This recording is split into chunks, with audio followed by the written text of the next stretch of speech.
Você e eu estamos estudando a série SOT.32, Refutação contra Reperder-se. Ela está no canal youtube.com/c/ssttteo, na playlist criada Soteriologia 2. Agora veremos SOT32, o vídeo estudo SOT.32D. Refuto da reperdição, passagens referentes à perda da usabilidade do crente. Isso é, vamos estudar refutações da doutrina que o crente pode perder a salvação, voltar a ser perdido. Então vamos ver que muitas dessas passagens alegadas se refere à perda da usabilidade do crente. O crente deixa de poder usar no grau e na medida, no modo que Deus, em toda a extensão que Deus queria usá-lo. Ele perde o melhor que Deus desejou para usá-lo para o seu serviço. Essas passagens são 1 Coríntios 9, 27, 1 Coríntios 10, 5, Hebreus 3, 11 a 19, 4, de 1 a 16 e Hebreus 12, 14 a 15. De mais de 100 versos, de mais de 114 versos claros e explícitos, já provamos que, pelo menos a nós, os verdadeiramente salvos, nós que cremos biblicamente, do modo bíblico, no Cristo da Bíblia, na dispensação das assembleias locais majoritariamente constituídas por convertidos, gentios e sem sombra de judaísmo, pelo menos para nós, Deus nos garantiu que, uma vez salvo, sempre salvo. A sigla é UVSSS.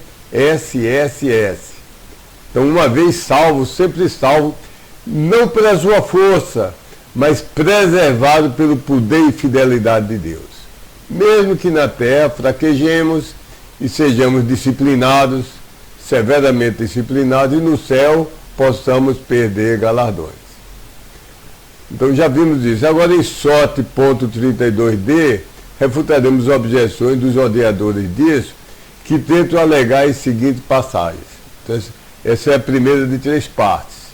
Vou dividir esse estudo em 3 partes. Então a parte 1, a passagem é 1 Coríntios 9, 27. Então a pergunta é, Hélio, 1 Coríntios 9, 27 não parece apoiar que o crente pode voltar a ser perdido e terminar indo para o inferno? Bem, todas essas passagens que vamos ver hoje estão no grupo de capítulos da Bíblia, dos livros de Romano a Filemão, Apocalipse 1 a 3 e parte de Apocalipse 22, que são livros dirigidos para igrejas. São os únicos livros que foram dirigidos para igrejas. E são majoritariamente essas igrejas constituídas de gentios convertidos. Mas é sempre muito fácil distinguirmos pelo contexto se essas passagens se referem ou não a salvos das nossas igrejas de gentios convertidos, ou se explícita e claramente elas afirmam ou não que eles podem perder sua salvação. Então todas as passagens que você vai citar agora, estão nesse grupo. Vamos ver o versículo que você quer alegar. 1 Coríntios 9, 27. Mas mantenho subjugado debaixo do meu olhar o meu corpo, e o reduzo à servidão, para que não, de algum modo, aos outros havendo eu publicamente pregado, eu mesmo seja reprovado. Então a resposta é a seguinte: eu posso lhe escrever mais de 114 versos, onde o próprio Deus fez escrever, toda a palavra é de Deus da Bíblia, dos homens como emanuenses, ele colocou as palavras de Deus nas suas mentes, usando o estilo que eles falavam, mas as palavras são de Deus, elas não se tornaram de Deus porque um concílio decidiu que eram. Então, quando Deus fez escrever a palavra dele, ele explicitamente, isso é, categoricamente, com todas as letras, do lado da condição única da sua regra contra a salvação, ele fez escrever palavras como crê tu, recebe tu, creres e confessares, arrependeres e creres. E B, do lado infalível, o lado da consequência dessa condição, da consequência garantida, ele fez escrever palavras como vida eterna, isso é, creia tu e terás vida eterna, vida que dura para sempre, não entrará em condenação, nunca perecerá, preservado, nenhum ser criado poderá nos separar para a gente do amor de Deus. Então há 114 versos ou mais, que explicitamente, letra por letra, usando essas palavras, afirmam que um salvo tem uma salvação que é eterna, uma salvação que nunca termina. Um exemplo desses 114 versículos. Romanos 8,39, que diz, nem a altura, nem a profundidade, nem qualquer outra criatura, um ser criado, poderá nos separar para longe do amor de Deus, o qual está em Cristo Jesus, o Senhor nosso. Então são 114, pelo menos 114 versos explícitos, categóricos, letra por letra, dessas palavras claras, que não tem outra interpretação. Agora, para você provar, e o ônus é seu, você que quer provar que a Bíblia tem contradição, então você que tem que dar a prova. Para você provar o contrário, você deveria mostrar pelo menos basta uma passagem em Romana Filemon, livros endereçados a verdadeiros crentes de igreja, majoratoriamente de gentios convertidos, uma passagem que explicitamente, isso é categoricamente com toda a letra,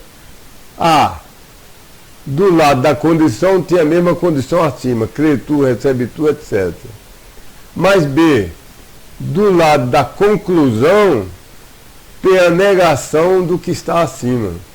Então, são passagens, você tem que mostrar passagens que digam mais ou menos assim, fulano de tal era salvo das igrejas, da dispensação das igrejas locais, mas perdeu a salvação, está arriscado e pode ser que vá para o inferno. Você que tem que achar uma passagem explicitamente nesses termos. Então, decididamente, essa sua passagem alegada não faz isso. Não faz isso. Está muito longe. Então, damos por encerrada essa passagem. A contradição à doutrina, uma vez salvo, sempre salvo, continua perdendo de 114 a 0. Até hoje ninguém encontrou um verso que diga claramente foi salvo na dispensação das igrejas e perdeu a salvação.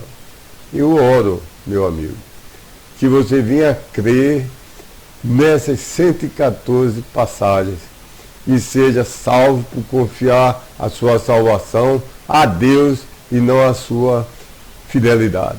Nós não somos suficientemente perseverantes, nós não temos forças em nós mesmos. Deus é que nos preserva.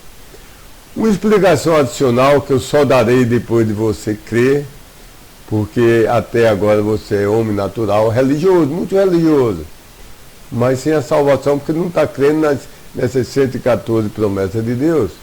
Uma explicação adicional poderia ser a seguinte: a palavra reprovado aqui é adokimos,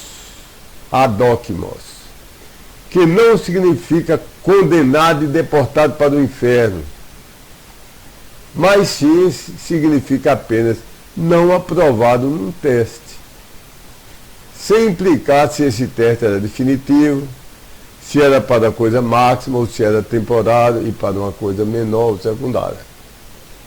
Paulo não estava de maneira nenhuma preocupado com a sua salvação, ou preservação da salvação. Por Deus, porque ele disse em 1 Timóteo 1,12, eu tenho sabido para dentro de que eu tenho crido, e tenho sido persuadido de que poderoso é ele para, ao meu depósito que lhe confiei, guardar para o propósito de aquele dia. Então Paulo não tem nenhuma dúvida de que está salvo, eternamente salvo, garantido por Deus, sem possibilidade de nenhuma maneira de perder a salvação. mas ele estava preocupado sobre seu servir a Deus, sob a honra, a alegria, o privilégio de estar no serviço de Deus. Ele não queria ser posto de lado e ficar sem ser usado, como uma peça que se estraga, que se suja, e é colocado numa prateleira, até talvez ser recuperado no futuro. Ele não queria isso. A preocupação dele era, tendo pregado a tantos, ele se tornar inábil para continuar no serviço de Deus. Em conclusão, nada nos força, nos obriga a tomar a passagem como tratando de salvação. A passagem não é obrigada a estar tratando de salvação. Ela pode ser encarada como está tratando de capacidade de ser usado, usabilidade. Nada nos obriga a tratar a passagem como Deus declarando que um verdadeiro crente salvo pode deixar de crer, perder sua salvação, que antes ganhara. Ganhou, Deus deixou escapulir e perdeu a salvação. Então, vamos passar para outra passagem. Então a pergunta é, Hélio, 1 Coríntios 10, 5, não deixa uma margem de dúvida sobre a certeza de salvação? Resposta. Bem, essa passagem se refere a judeus, apesar de estar em 1 Coríntios, ela se refere a judeus do Velho Testamento. Portanto, vamos tratar dela na próxima parte. Deus lhe ajude a você entender, crer e ser salvo.